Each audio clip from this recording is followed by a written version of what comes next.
بەلای تەماشەوانین هێژی ئاڵۆزیا گۆڵ واشنگتن هاتیژیاندن هاتنە بایدن و سیاسەتا نوویە ئەمریکا ئەم دێ لەگەڵ جان ساڵح شرۆڤەکاری سیاسی ژێ واشنگتن بگرنە دەستا دەم باش کەکێ جان دیرۆکە ئەمریکەدە یەکەم جار ڕوودانێکی وسا ڕوو دەدە خۆ پێشان دەرداوێژن سەر کۆنگرێسێ دەگرن دەست ئینسان تێنە کوشتن di nav avahiyê de şokek li cîhanê rûda gelo li Amerîka ev yek çawa hate dîtin hestên xelkê raya giştî li Amerîka çawa bûn piştî wê rûdanê. Bi rastî diho rûdaneka xemgînî bû di Amerîka de. Amerîkî giş demokrat, liberal, cemhûrî giş bi hevdûra gelekî وقت بيجي صدمك كتنا صدمك ده انه تشاوا امريكا بكيفي في قوناغا انه كونغريسا مالا ملطي امريكا كونغرس في شكلي بفيرنجي خلق ايريشي بكن هفالبندن ترامب ايريشي بكن دزيا اوفيسن اندامين كونغرس بكن تشتيوان بشكينن بوليسان بخن ودانداما ويدجي تشاركس جيانا خوش دستدان بيركك وسيزلام و بصدين بوليسان جي بريندار بونا لي برسا گرنگ امريكا ورايا گشتي امريكي برسن دبي چما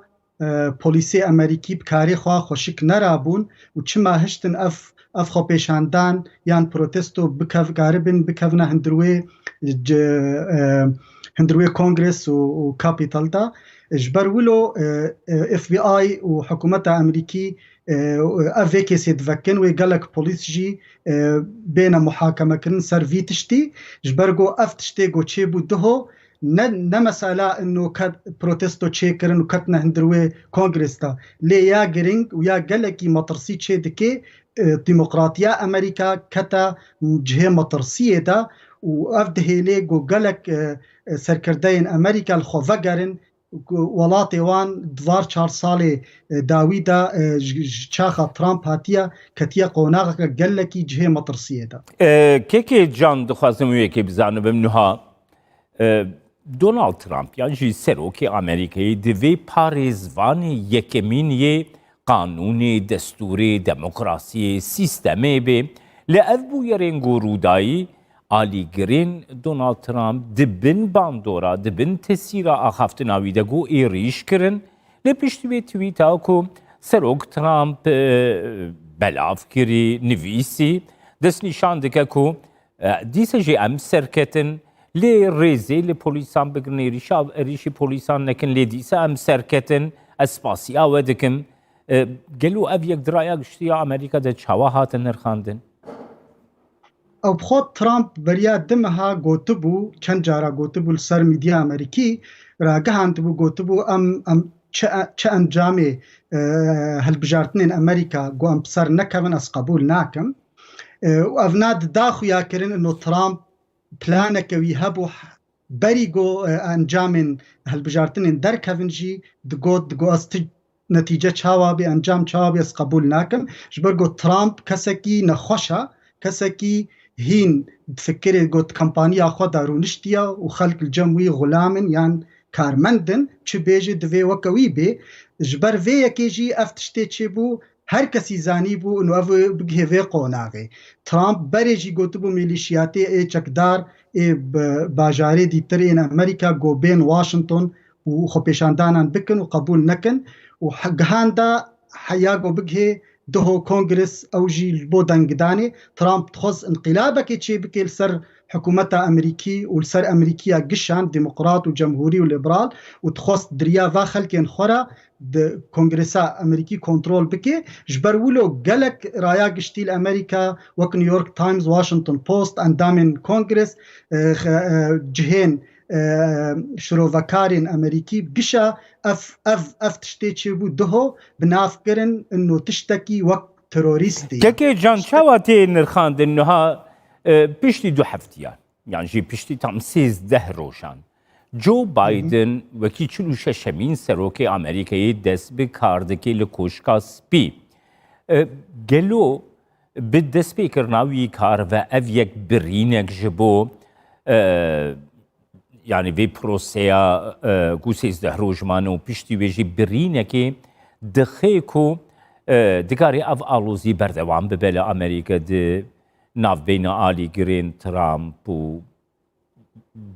yani serokatiya Amerîkaya nû de.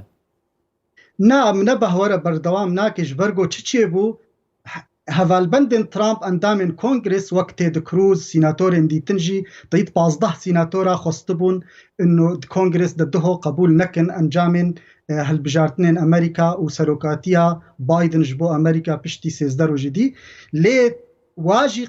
واژی یەقین نەتکرد گۆ بگهێ vê qonaxa kuştin çê bibe xirabî çê bibe inqîlabek çê bibe dibin navê Trump da ji ber got îro ev tiştê çêbû Partiya Cemhuriya jî xistiya qonaxeke teng da hevalbendê xwe winda dike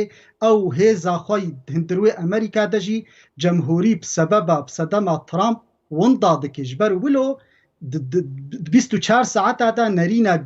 hevalbendên Trump hizba Cemhurî hate guhertin diho hindirwê kongres de jî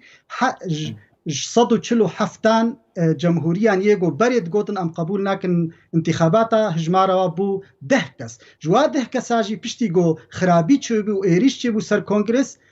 5 kesan ji endamê Cemhuriyan ê kongres gotin got êma em ser qerara xwe nerîna xwe divegerihin û em qebûl dikin Joe Biden serok û intîxabatên yan helbijartinên Amerîka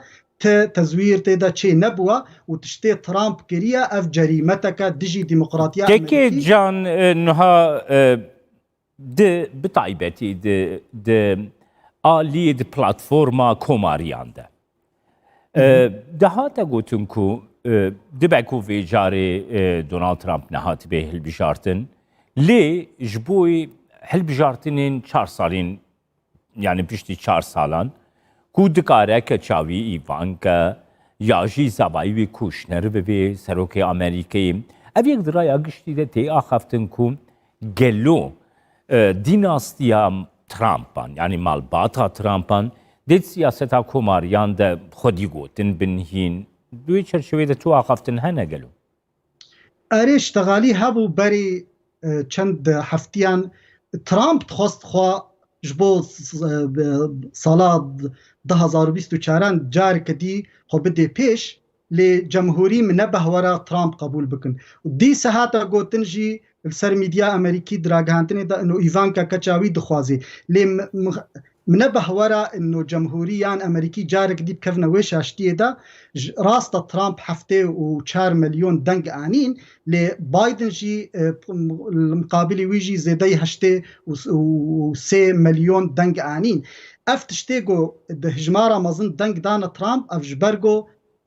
kete qonaxeke Trump zanî bû çawa li dengê xwe bigihêne miletê şaran dikarî bêje ne tebeqa bircwaziya ya aborî yan tebeqa xwendevanan Amerîka ji ber wilo Cemhurî carek dî nakevne vê şaştiyê de ji ber got Trump xwe ser Cemhuriya ferd kiribû û ji ber got Cemhurî kes endamên wan yan berbijêr ji bo vî serokatiya Amerîka kesî xurt û bihêz nebû lê niha tê gotin di Amerîka de ne Trump û ne kesî ji malbatayî nema tê qebûl kirin ji ber got Trump dijî hebûna Amerîka dijî hêza Amerîka kekê can niha li Ewropayê bêje ku hemî serkirdeyên yekîtiya Ewropa welatên Ewropayê ev bû yera got duhî rûdayî şermezar kirin rexnekirin lê li Rojhilata navî taybet du welatên ku yani girêdayî bûna wana bi pirsa Kurd ve heye Tirkiye û Îran wekî ku demokrasiya Amerîka demokrasiyekî lawaz e demokrasiyekî neserkeftiye bi navkirin serokkomarê Îranê Hesen Ruhanî destnîşan kir heva diyar bû ku demokrasiya rojava demokrasiyekî lawaz e wekî ku destnîşan bike ku demokrasiya li Îranî ji Amerîka jî pêşketîtir e Wezareta Derveya Tirkiye daxuyan yek belav kir wê daxuyaniya xwe de destnîşan kir em hêvî dikin aramî li Amerîka çê bibe xelk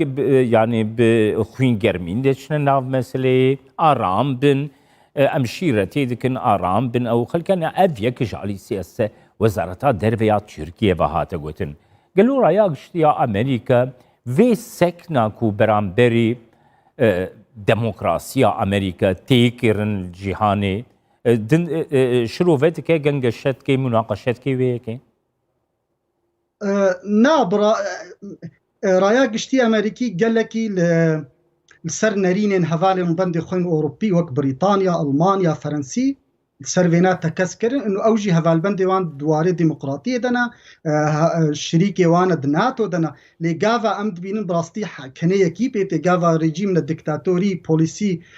وك ايران وك اردوغان بشيرتا الامريكا بكن انه ام هيفينا ديمقراطيه و يعني قناغك باش درباس بي افنا براستي وقت بيجي اف حيفا خد هلينن مش حكومتها امريكي تركيا موقفين ريناي ولو يجبرقو ضد كتيا قناغك مطرسيه دا بايدن افتشتيغو اردوغان كريد فارشان صالادا لسوريا العراقي ديجي كرداب تايبتي والتركيا جي افنا بسلامتي ناتشي ايران نظامك الدكتاتوريا خارج امريكا ناخذ ولو بيجي